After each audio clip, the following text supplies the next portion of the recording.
Boa tarde, é um prazer estar aqui com vocês novamente para dar continuidade no nosso Evangelho no Lar, na leitura do nosso Evangelho segundo o Espiritismo.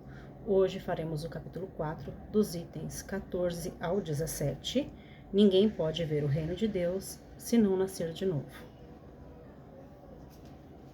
Mas, quando o homem está morto uma vez, que seu corpo separado do seu espírito está consumido, em que se torna ele? O homem está morto uma vez, poderia bem reviver de novo? Nessa guerra em que me encontro todos os dias da minha vida, espero que a minha transformação chegue. Quando o homem morre, perde toda a sua força e expira. Depois, onde está ele? Se o homem morre, reviverá? Esperarei todos os dias do meu combate até que me chegue alguma transformação.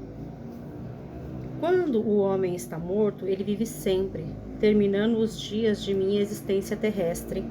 Esperarei, porque a ela voltarei de novo.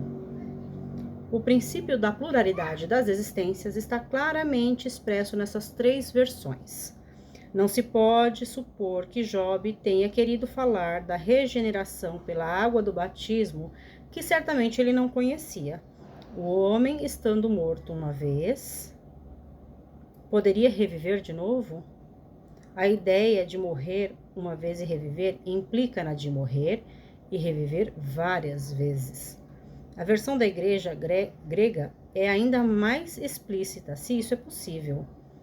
Terminando os dias da minha existência terrestre, esperarei, porque a ela retornarei.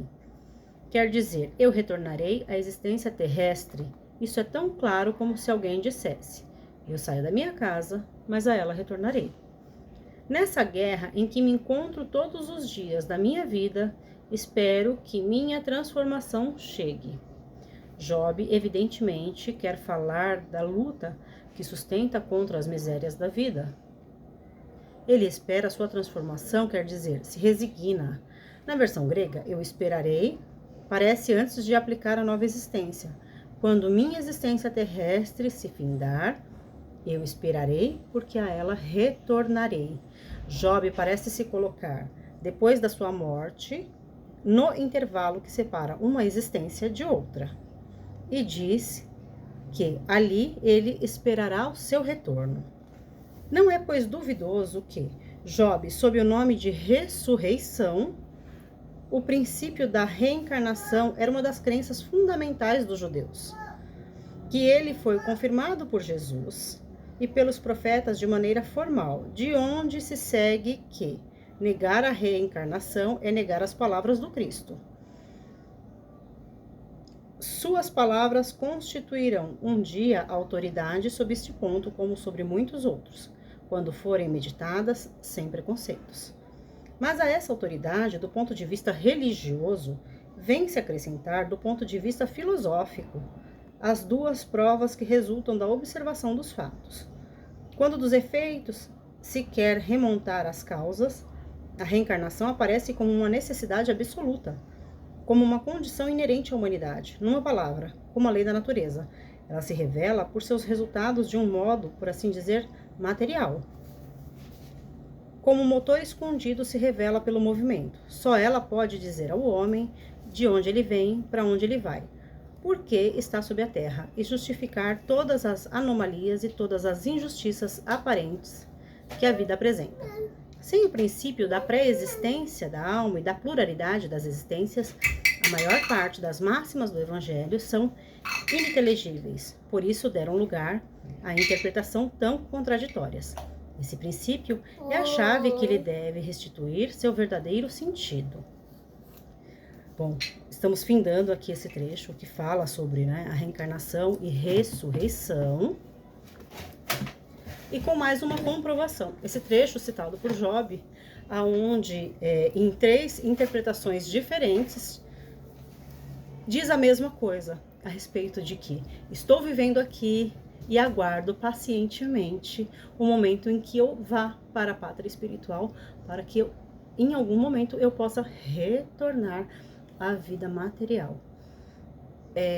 Se nós pararmos para analisar de maneira fria e racional, como o Espiritismo sempre nos sugere, que todas as nossas dúvidas devem ser analisadas, acima de tudo, de maneira fria, e a parte da questão fé. Nós não levamos a nossa fé de uma forma cega. Assim é porque alguém disse, alguém afirmou. Não. O Espiritismo sempre diz que aquilo que a religião diz e a ciência contradiz, fique com a ciência.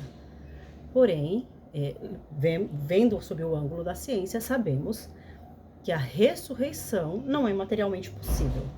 Porém, a reencarnação, além de ser possível, faz todo sentido quando analisamos sob a ótica das penas, da necessidade da evolução de cada um, de tudo o que nós vivenciamos, porque essas diferenças entre as pessoas, o porquê alguém nasceu doente, o porquê alguém nasceu saudável, o porquê alguém viveu 50 anos e o outro 100, porque um nasceu na opulência e o outro na miséria.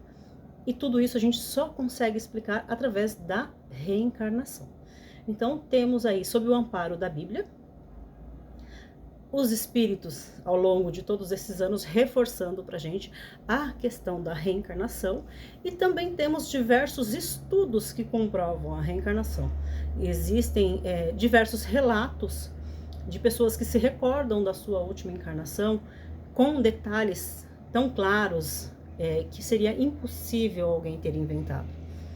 Então, temos aí diversas comprovações da pluralidade das existências, que nós não somente nascemos e vivemos essa vida, que nós nascemos, vivemos, partimos para a pátria espiritual, retornamos e vivemos mais uma outra existência, e assim sucessivamente, de acordo com a nossa necessidade evolutiva, né? O número de reencarnações não tem como ter um parâmetro de quantas vidas nós teremos.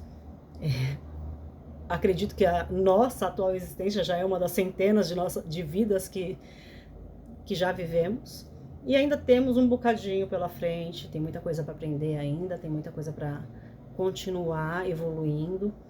E a reencarnação é uma bênção maravilhosa que Deus nos concede, de que possamos, em cada uma delas, recuperar os nossos erros, aprender um pouco mais e, com o auxílio do nosso Mestre Jesus, caminhar rumo à nossa evolução e à perfeição.